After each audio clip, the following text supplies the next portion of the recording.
Banco Central, porque as três perguntas mencionaram o Banco Central, acho importante. Quando a taxa de juro e chegou em agosto do ano passado a 13,75, porque houve uma farra durante as eleições que, tudo somado, nós chegamos em termos anualizados a 300 bilhões de reais, entre desonerações, gastos adicionais, auxílios, PEC dos precatórios, o calote dos precatórios. Então, a autoridade monetária subiu a taxa de juro por completo descontrole das contas públicas. Vamos combinar que a inflação estava em 2 dígitos durante o governo Bolsonaro. O que aconteceu das eleições para cá é o oposto. Nós começamos a corrigir toda aquela confusão que foi estabelecida no processo eleitoral. Confusão fiscal. Então, já dia 12 de janeiro, eu estava tomando medidas saneadoras. No final de fevereiro, reoneração dos combustíveis. Agora, em março, a decisão do STJ, a aprovação do preço de transferência. São medidas saneadoras. E, portanto, abre-se espaço para redução da taxa de juros. Essa que é a verdade. E eu penso, deputado Kim, que com as medidas tomadas até aqui, sim, haveria espaço para um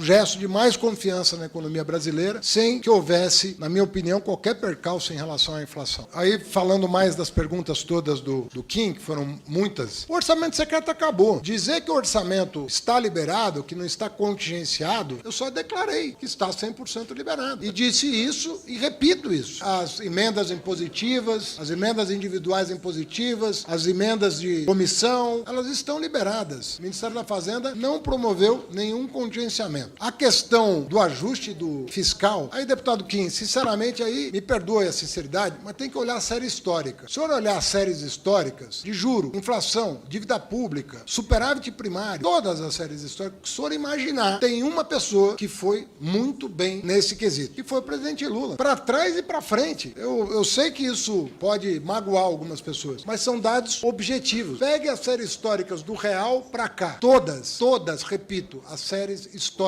os principais indicadores econômicos. Do plano real para cá, você vai ver que tem um período em que o Brasil voou, em todos os sentidos. Vossa Excelência disse, mais uma vez, olha, eu concordando com Vossa Excelência, disse que a taxa de juros subiu por absoluto descontrole das contas públicas, criticou as renúncias fiscais criadas pelo governo Dilma, elogiou a PEC emergencial, que inclusive a bancada do PT aqui votou contra, expressamente contrariando Lula e até alguns dos seus colegas de partido que votaram contra esta PEC na legislatura passada. Então, senhor ministro, só queria deixar o registro aqui. Seja bem-vindo à oposição. Senhor ministro, Vossa Excelência não respondeu se haverá transparência em relação e igualdade de distribuição em relação à RP2, como o Supremo Tribunal Federal determinou no julgamento da RP9. Vossa Excelência também não respondeu se reconhece o fracasso da política fiscal do governo Dilma pelos privilégios tributários concedidos, como Vossa Excelência criticou em suas falas diversas vezes. Nesse sentido, Vossa Excelência tem ignorado completamente, tanto Vossa Excelência quanto o presidente Lula, quanto os integrantes do Partido dos Trabalhadores, têm ignorado o governo Dilma, né, que teve uma piora em todos os índices econômicos, inclusive escondeu os anos do governo Dilma na apresentação do arcabouço fiscal. Um outro ponto que eu queria levantar, senhor ministro, em relação ao que Vossa Excelência disse, né, não é tema desta audiência, mas Vossa Excelência levantou, em relação a ter 3 diplomas, de ter sido ministro por 4 vezes e por ter sido ministro da Educação, um dos mais longevos. Vossa Excelência teve a capacidade de aumentar os investimentos em educação em 4 vezes e entregar, ainda assim, a nossa educação nos piores rankings do PISA, nas últimas colocações do ranking do PISA.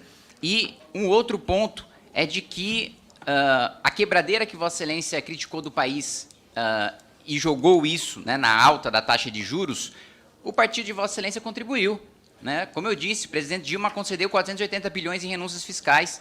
Toda medida de aumento de gasto do governo Bolsonaro, o Partido dos Trabalhadores votou a favor, inclusive a PEC Kamikaze. As 3 vezes que o Bolsonaro furou o teto, o PT votou a favor.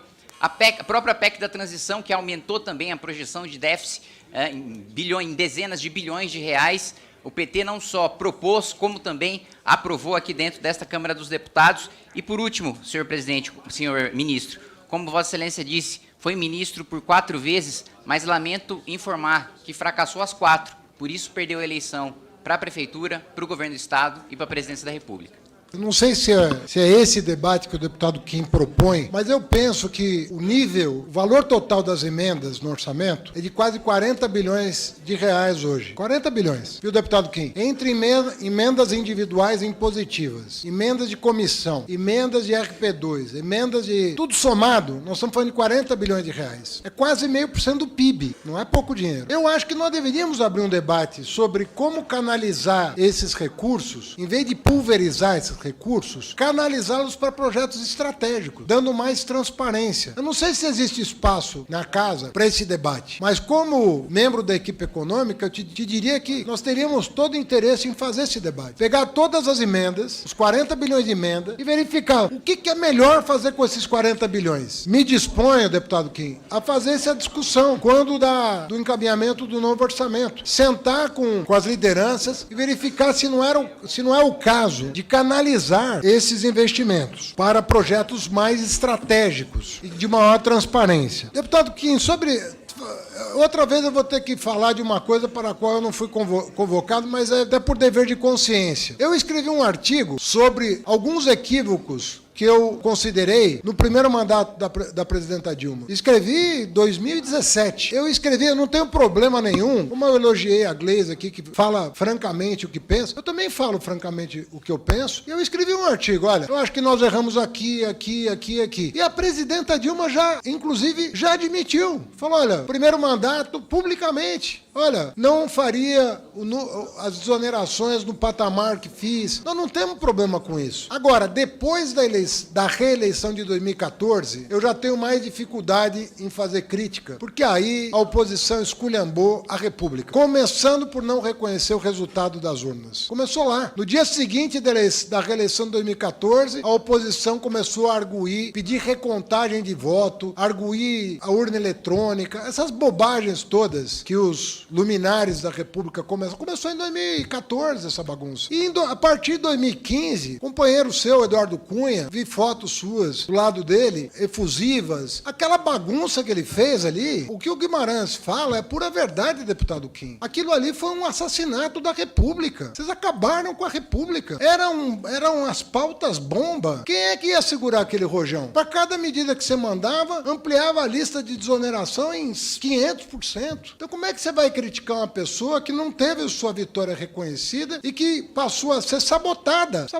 Então eu não tenho dificuldade nenhuma em fazer críticas pontuais a algumas medidas do primeiro mandato. Mas no segundo, na verdade, o que estava em jogo ali era uma coisa muito diferente. Era uma sabotagem contra o país, com a perspectiva de instabilizar o país. Nós estamos até hoje pagando o preço dessa aventura ao sabotar a reeleição da presidenta Dilma. Não havia mais institucionalidade, havia pura sabotagem ao trabalho que ela vinha fazendo. Presidente, teve meu direito de resposta. Qual foi a citação, a Vossa Excelência, deputado? A citação do deputado Zé Guimarães em relação à minha afirmação sobre as renúncias fiscais do governo Dilma. Mas houve alguma... Citou nominalmente, por favor. Mas, citou deputado, nominalmente. Mas não houve nenhuma... Basta verificar as notas taquigráficas. Não, o regimento determina deputado, que quando houver deputado... alguma citação desonrosa. Desonrosa não é o caso. Desonrosa. Atribuir falsa opinião a parlamentar. É o que determina o regimento interno da Câmara dos Deputados. Mas houve uma falsa imputação? Porque não foi o que eu disse. Presidente, pois o não, deputado então, o deputado Kim, disse, então enfim... Em relação a políticas de renúncia fiscal do governo Dilma, de fato, foram concedidas pelo governo Dilma e não faz o menor sentido o deputado Zé Guimarães argumentar de que foi a Câmara dos Deputados em 2011 que começou com pautas bomba e que começou a aumentar os privilégios tributários, porque o presidente da Câmara em 2011 era o presidente do PT, o deputado Marco Maia. Então, a Câmara dos Deputados era comandada e a pauta era controlada pelo Partido dos Trabalhadores. As renúncias foram pautadas e votadas pelo Partido dos Trabalhadores. Essa é a minha afirmação, presidente. Senhor ministro, Vossa Excelência não respondeu sobre a questão do imposto de renda, que foi prometido uma isenção. Inclusive, eu apresentei uma emenda à medida provisória publicada, assinada por Vossa Excelência, para que a isenção seja da promessa do presidente Lula de R$5.000 e não de R$2.000. Pergunto até se o Partido dos Trabalhadores, ou se Vossa Excelência vai apoiar essa emenda para que o Lula cumpra a sua promessa, porque